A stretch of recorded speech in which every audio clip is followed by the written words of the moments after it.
किस बात का खर्चा है? हाँ, अब ये दोनों बातें हो सकती हैं। आप इसको ये भी ले सकते हैं कि वो जो लिक्विड से सॉलिड में लेके जाना था, सुखाना था, पकाना था, कुछ भी करना था, उस पे 20 रुपए खर्च हुआ है।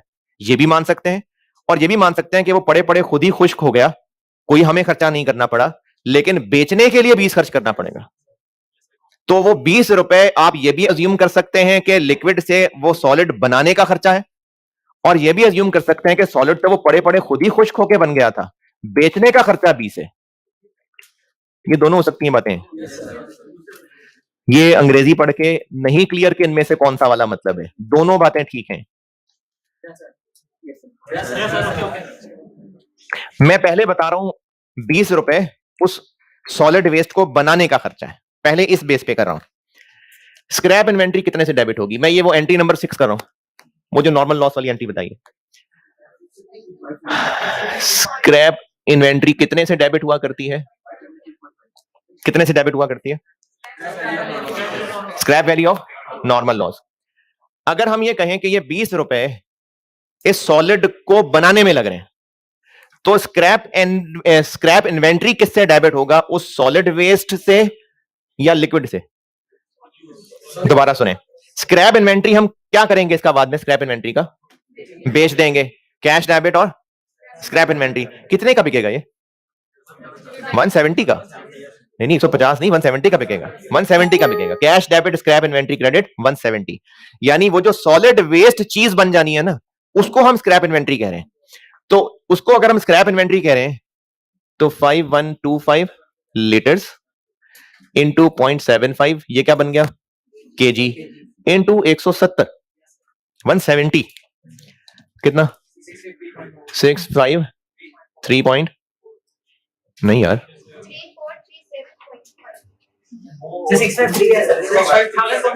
653.4। क्या कर रहे हैं यार? 38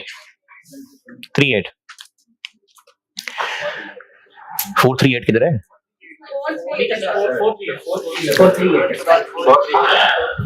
653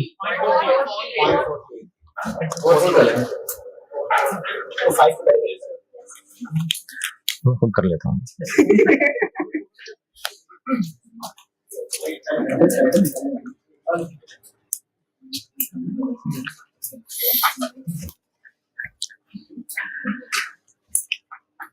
अभी मैं इसको किस बेस पे, किस असम्पशन की बेस पे कर रहा हूं कि 20 रुपए इसको सॉलिड बनाने का खर्चा है।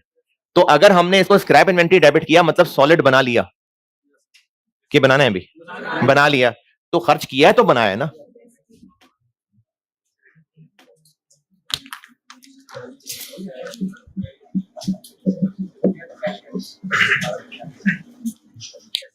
कितना?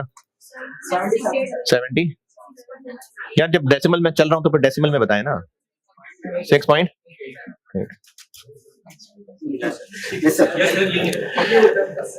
लेकिन डेबिट क्रेडिट तो बराबर नहीं है। क्रेडिट क्या होता है?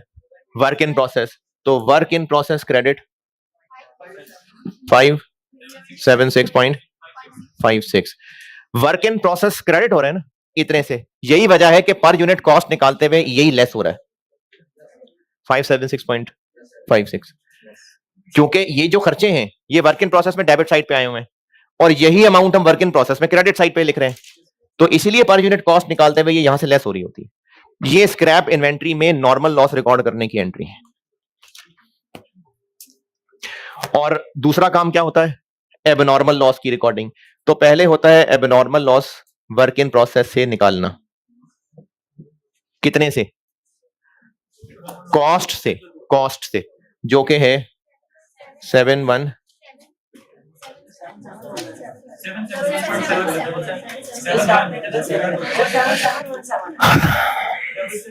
771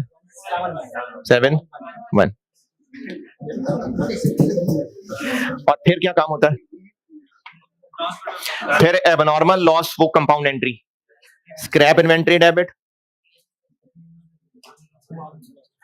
P&L डेबिट और abnormal loss credit. Abnormal loss कितने से क्रेडिट? यही कॉस्ट से 771.71। स्क्रैप इन्वेंट्री कितने से डेबिट? ये चीज, यही वाली, यानी 2875 इंटू 0.75 इंटू 170,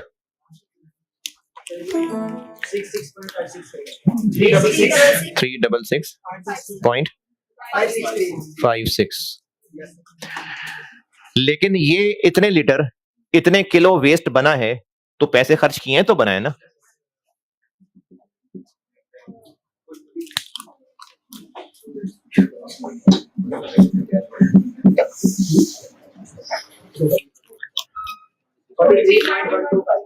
वन थ्री कहने चाहिए।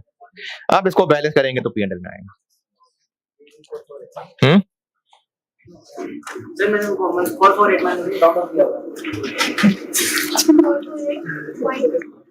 पॉइंट ये है जी स्क्रैप नॉर्मल अब नॉर्मल की एंट्री, और जब इसको बेच देंगे तो cash debit, scrap inventory credit, ये एंट्री है। दूसरा तरीका कौन सा? आखिरी क्या? बैलेंस किया है, बैलेंसिंग फिगर जाती है ना। हाँ भाई, नहीं अभी नहीं सेल की, ऊपर एब्नॉर्मल लॉस रिकॉर्ड करते हैं, फिर एब्नॉर्मल लॉस को स्क्रैप इन्वेंट्री में ट्रांसफर करके और डिफरेंस पीएनएल में जाता है। हाँ जी, इसमें बताइए जो पूछना है।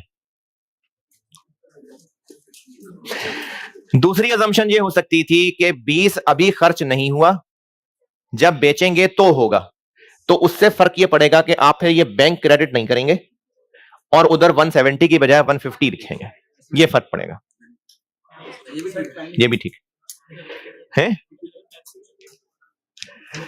मैंने ये कहा है कि अगर इस 20 के बारे में ये अजम्पशन ली जाए, हाँ भाई ये था सवाल स्प्रिंग 19। अच्छा, इसमें 20 रुपए वाली बात की मुश्किल अगर बैंक वाली बात निकाल दें तो उसके अलावा क्या है जो जिंदगी में पहले कभी किया ही नहीं, जिंदगी में सीखा ही नहीं कभी। नहीं, आसान तो नहीं है, आसान नहीं है, लेकिन सब कुछ ये पड़ा हुआ है, ऐसे ही है। Spring 19, okay done. सवाल लिखें। कल मैंने एंड कहां किया था? हाँ, वो ज्वाइंट प्रोडक्ट में आखिर में बात की थी, जबानी जबानी सवाल लिखते लिखते रुक गए थे। क्या कहा था भला, भूल गए होंगे ना, कि अगर किसी एक जेपी ने फर्दर प्रोसेस होना होता तो उसकी भी कॉस्ट माइनस हो जाती है एनआरवी निकाल के, और ऐसा भी हो सकता था कि सारे ही फर्दर प्रोसेस होने हो, और ऐसा भी हो सकता है कि कोई एक होना हो एक ना होना। तो ज्वाइंट प्रोडक्ट के लिए और सवाल करते हैं, लिखिए सवाल।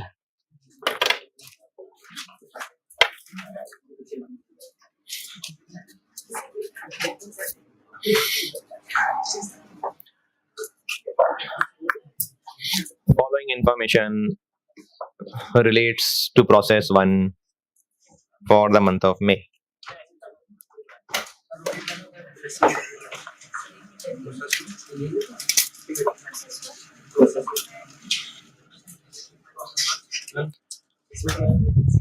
यार इतने अरसे में अगर ये जुमला ही याद नहीं हो सका तो वो छोड़ दें, सी मर जाए जाके।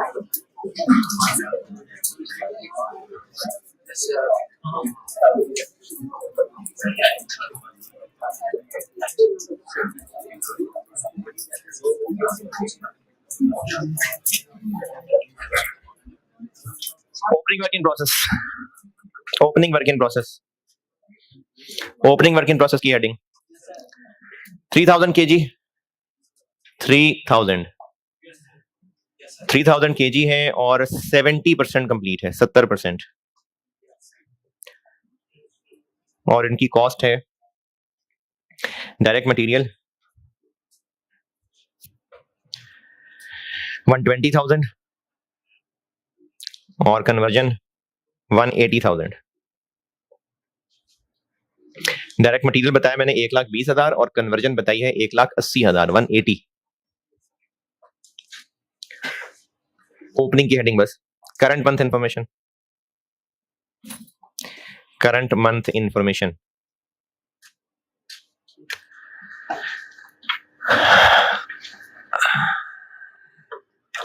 Direct material cost, direct material cost 8,10,000 8,10,000 और ब्रैकेट में लिखिए 18,000 kg 18,000 kg। Conversion cost, conversion cost 750,000 750 7.5 lakh.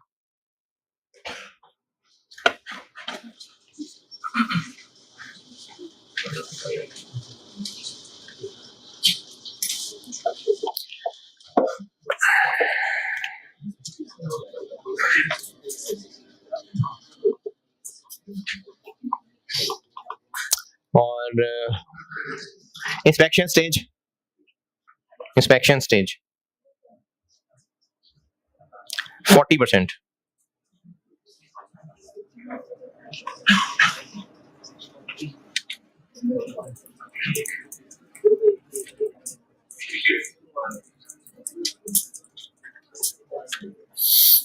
और normal loss 5%, normal loss 5% of input. Actual loss, actual loss 1100 kilo 1100 kg, KG चल रहा है सारा। क्लोजिंग वर्क इन प्रोसेस बता दिया, क्लोजिंग है 2400 2400 kg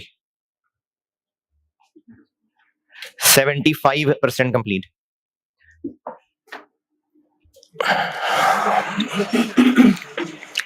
scrap value, scrap value 10 रुपए पर केजी, ₹10 पर केजी। और क्या रह गया, और क्या रह गया? ओपनिंग हो गया, direct material. Weighted average method है, वेटेड एवरेज मेथड है।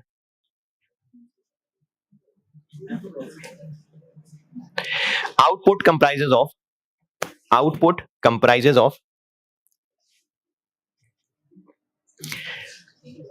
60% JPA और 40% JPB। Output comprises of 60% A और 40% B। इसका मतलब है कि अगर आउटपुट 10,000 किलो हुआ तो उसमें से 6,000 किलो A है और 4,000 किलो B है। और लिखें A is sold, A is sold at a price of, A is sold at a price of 215 215 per kg after incurring a selling cost, after incurring a selling cost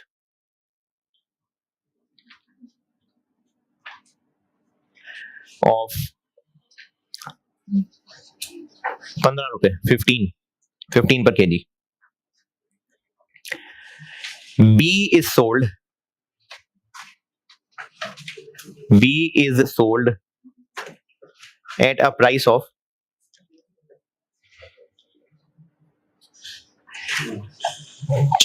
400 after incurring further processing cost, further processing cost of 50 per kg 50 per kg and selling cost of 10 per kg। जिनकी अंग्रेजी इधर उधर गिर गई दोबारा बता देता हूं। ए बिकता है 215 का और 15 उस पे सेलिंग कॉस्ट होती है। बी बिकता है 400 का और उस पे पहले मजीद इसको इंप्रूव करना पड़ता है 50 खर्च करके और फिर बेचते हुए 10 खर्च करना होता है। रिक्वायर्ड है हमसे statement of evaluation, statement of evaluation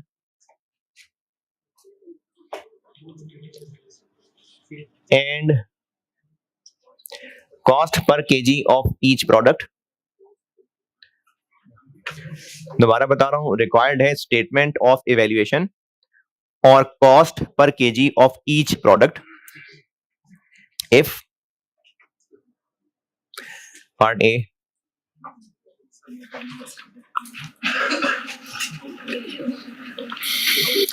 joint cost of completed units, joint cost of completed units is allocated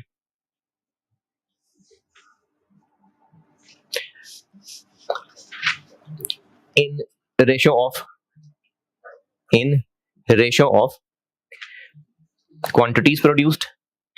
quantities produced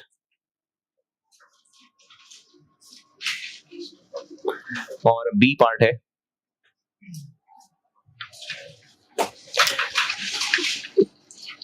joint cost of completed units is allocated in the ratio of sale value। B part बता रहा हूं, cell value. ये मैंने शायद कल बात की थी कि सेल वैल्यू भी लिखा हो फिर भी एनआरवी ही मुराद है उससे।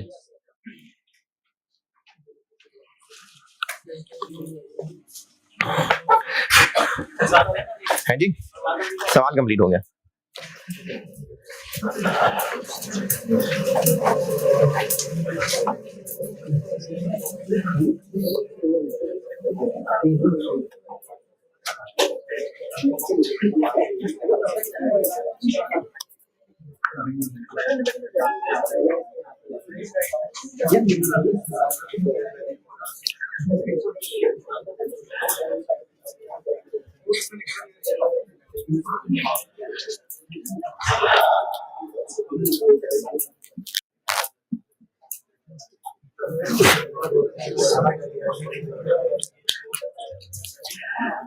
ओपनिंग वर्किंग प्रोसेस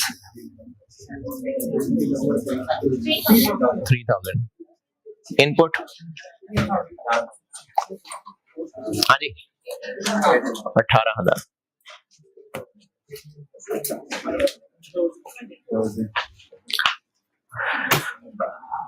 5 मिनट का काम है, कॉस्ट पर केजी तक पहुंचे।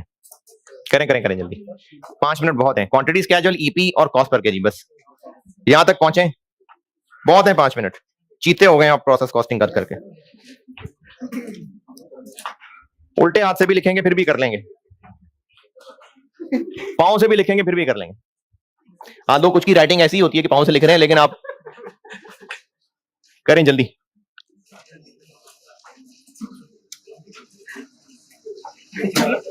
है जी, किस बात की छुट्टी है? नहीं, कल क्लास है भाई, कोई छुट्टी नहीं है।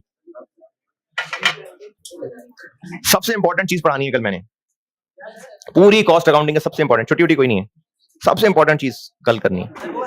उसी में से 35 नंबर का सवाल आ जाएगा।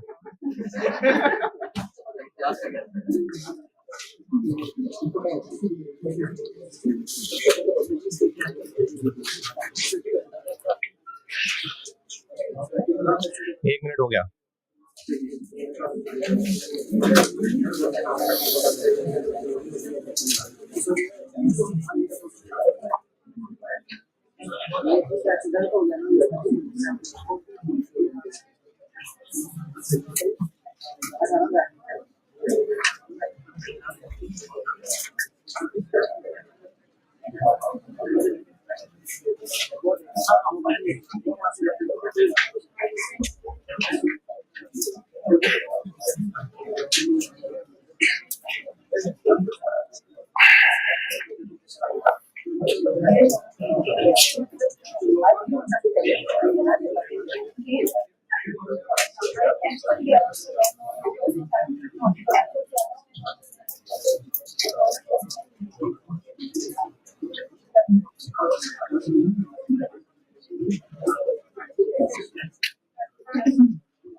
4 मिनट हो गए,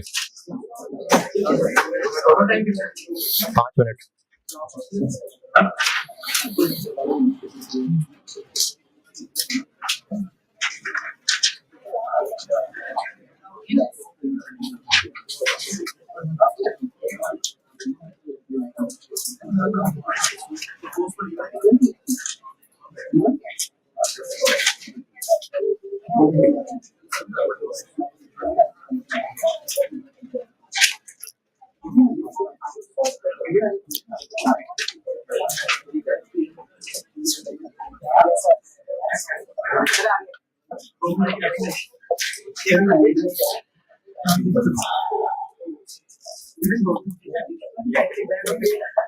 closing work in process 2400, inspection stage 40%। तो ओपनिंग पहले इंस्पेक्ट हो गए थे, क्लोजिंग इंस्पेक्ट हो गए, इसलिए माइनस नहीं होंगे। तो इंस्पेक्टेड यूनिट्स 18,000 ही है।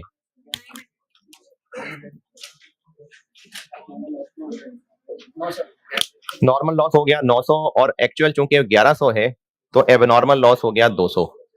तो आउटपुट निकल आया 17500।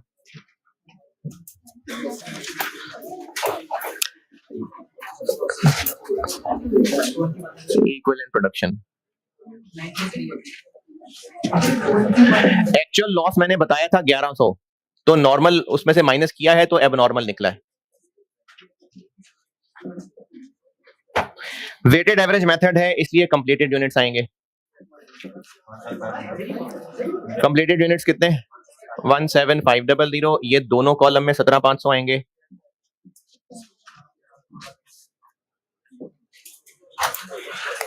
Closing work in process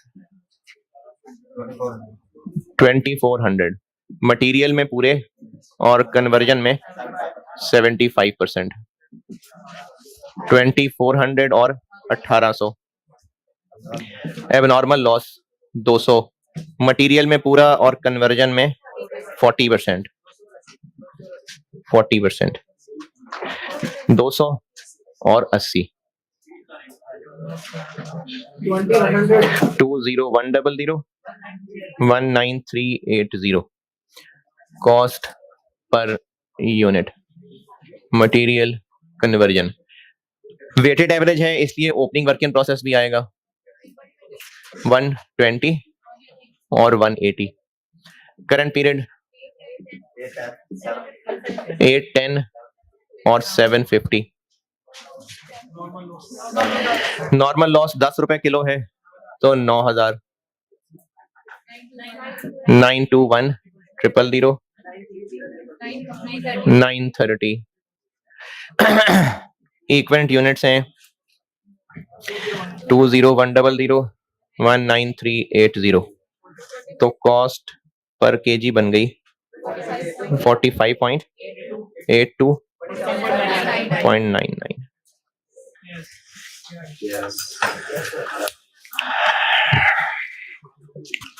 statement of evaluation.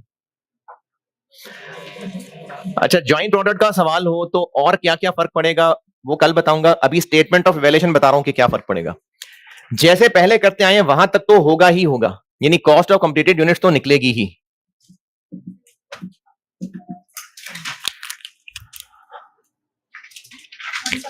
17500, 45.82 और 47.99,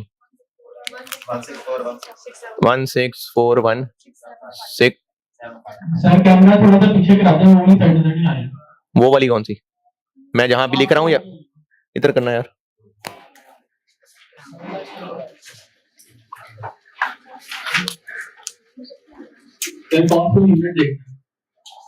वो उधर का है ना, वो वाली स्क्रीन, ये वाली।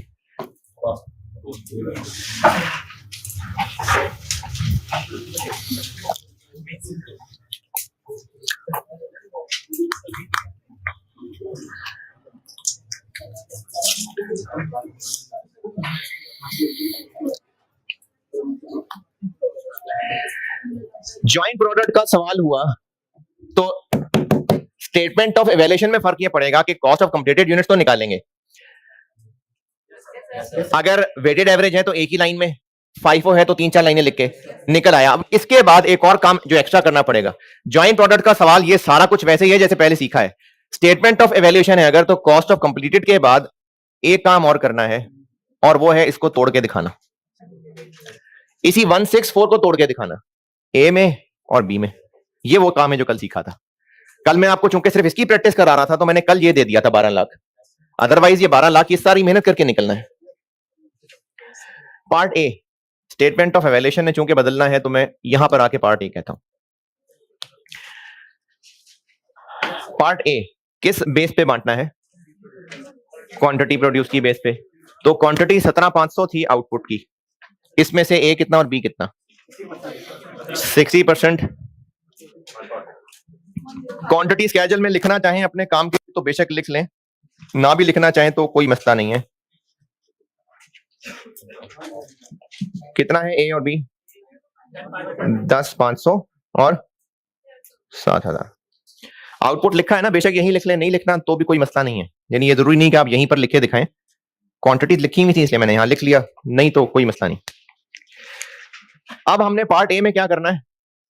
इस 1641 को इस रेशो में बांटना है। पार्ट ए ना, यूनिट की रेशो में बांटना है। ये कल वाला काम है जो बताया था। अब इस रेशो में बांटेंगे तो ये तो ब्रैकेट के अंदर अंदर ही हो जाएगा। 1641 675 इंटू,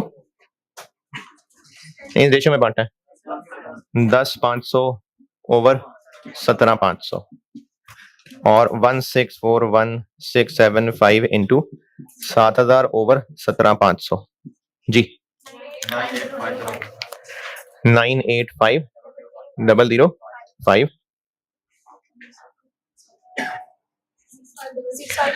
65,667। ये हमने इसको तोड़ा है। तो जॉइंट प्रोडक्ट का सवाल हो और स्टेटमेंट ऑफ इवैल्यूएशन हो अगर, तो सारा कुछ वही है, बस कॉस्ट ऑफ कंप्लीटेड को तोड़ के दिखाना।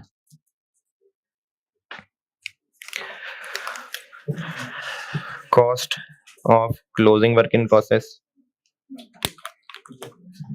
मटेरियल कन्वर्जन, ये बस इसी लेवल तक का सवाल डालूंगा मिड में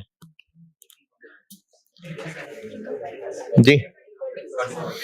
2400 इंटू 45.82 और 1800 इंटू 47.99 109968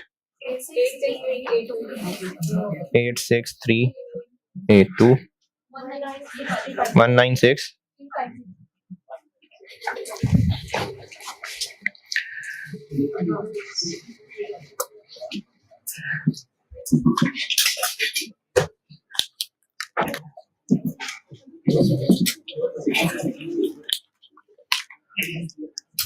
200 इंटू 45.82 और 80 इंटू 47.99 9164 3839 13। ये पार्ट ए, ये भी पार्ट ए हुआ, पूरा नहीं हुआ। स्टेटमेंट ऑफ इवैल्यूएशन एंड क्या पूछा है?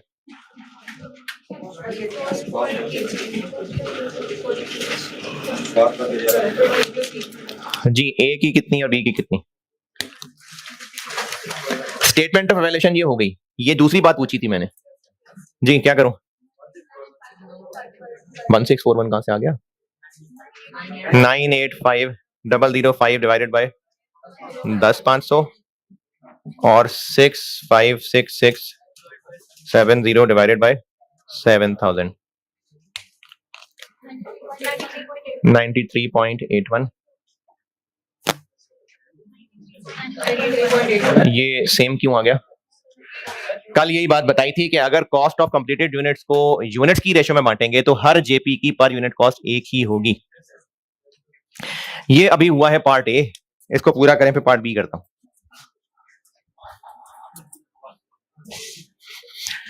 कर रहा हूं अभी कर रहा हूं।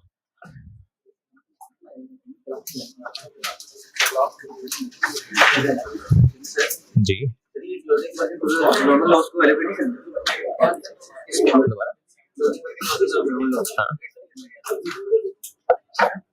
ये इनको भी ए और बी में एलोकेट करना है?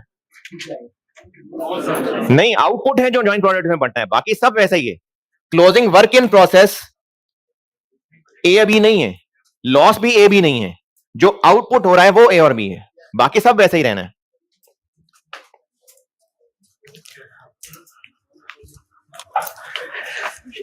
हाँ जी, इनके नोट करने में बताएं कौन सी फिगर कौन सी स्क्रीन देखनी है, कैमरे में कौन एडजस्ट करना है, फिर पार्ट बी करता हूं मैं।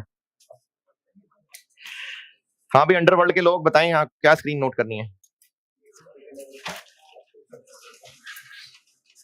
हाँ भी अंडरवर्ल्ड वालों,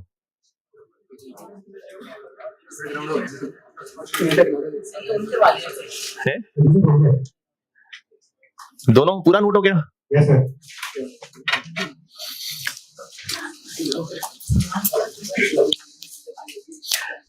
बाकी लोग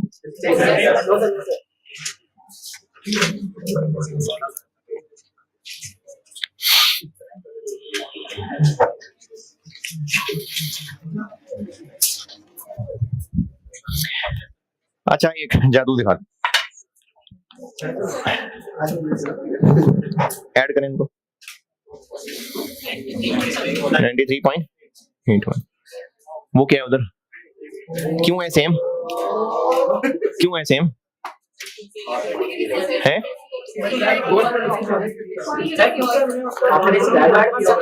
जब हम लोग यूनिट्स की रेशियो में बांट रहे हैं ना, तो हम कह रहे हैं सारे जेपी सब एक ही जैसे ही हैं, तभी पर यूनिट कॉस्ट वही आ रही है। अच्छा, ये निकाली क्यों हमने? ये क्यों निकाली है? पहले हमें कॉस्ट पर यूनिट इस तरह से एक समझ के ही कैलकुलेट करनी पड़ेगी, क्योंकि ये कैलकुलेट करेंगे, कॉस्ट ऑफ कंप्लीटेड यूनिट्स निकालेंगे तो फिर इसको बांटेंगे। अभी इस वक्त जो कॉस्ट पर यूनिट निकली हुई है, ए की है कि बी की है? दोनों की टोटल है। नहीं, अभी ए और बी की तमीज ही नहीं की हुई, ए बी सब एक जैसे हैं। अभी ये 17,500 की बात हो रही है। तो quantity schedule, EP, cost per unit, ये सारी की सारी चीजें अभी इस वक्त ए और बी की नहीं है, अभी उनको सब एक जैसा ही समझा हुआ है। अभी 17,500 की बात हो रही है, अभी 17,500 को तोड़ के नहीं हो रही बात।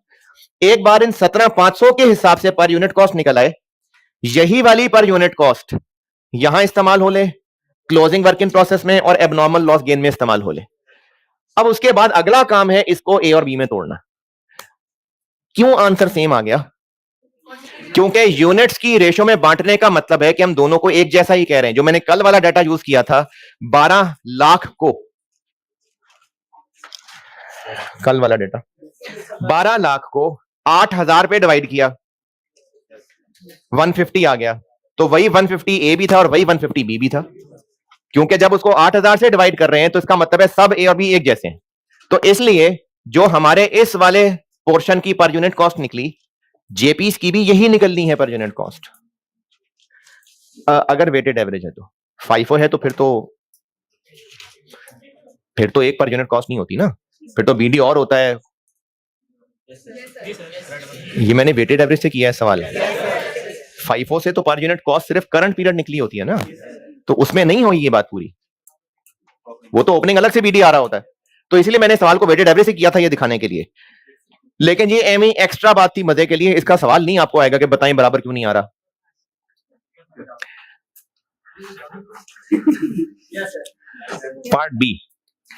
पार्ट बी में क्या करना है? अच्छा, वैसे तो एग्जाम में ये चांस नहीं है कि आपको पहले कहा हो कि इस मेथड से फिर इस मेथड से, इतना बड़ा सवाल, लेकिन चलो अगर आ भी जाए तो सारा सवाल नहीं पार्ट बी में दोबारा सॉल्व करना। ये सब तो कॉमन है, सिर्फ इनफैक्ट ये भी कॉमन है, फर्क पड़ना है सिर्फ इस चीज के ऊपर, ये भी नहीं चेंज होना, सिर्फ ये चेंज होगा और ये चेंज होगा बस। तो पार्ट बी की हेडिंग देके सिर्फ यही दोनों काम लिखेंगे, बाकी नहीं दोबारा लिखेंगे।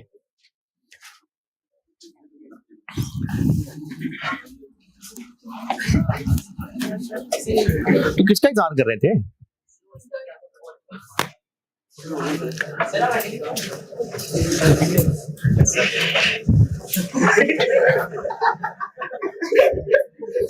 होगी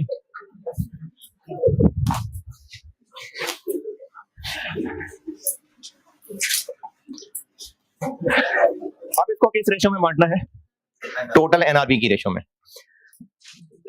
टोटल एनआरवी ए की कितनी? 10,500 इंटू 215 माइनस 15 और बी के लिए 7,000 इंटू 400 माइनस 50 भी माइनस 10 भी 2380 और ये बन गया 4480।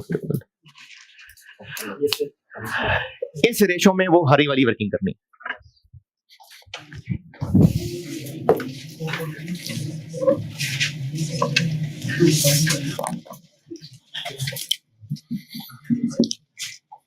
क्या रेशो?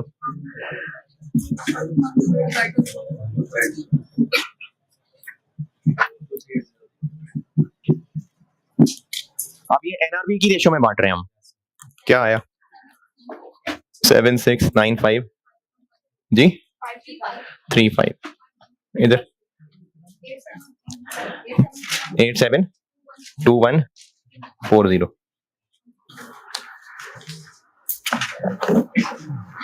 इस रेशो में बांटा है।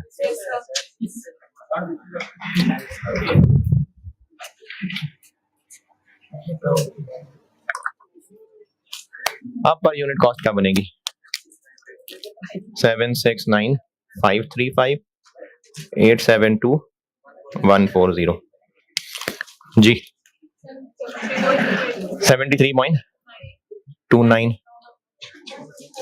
124.59।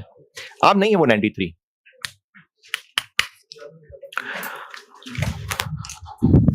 होमवर्क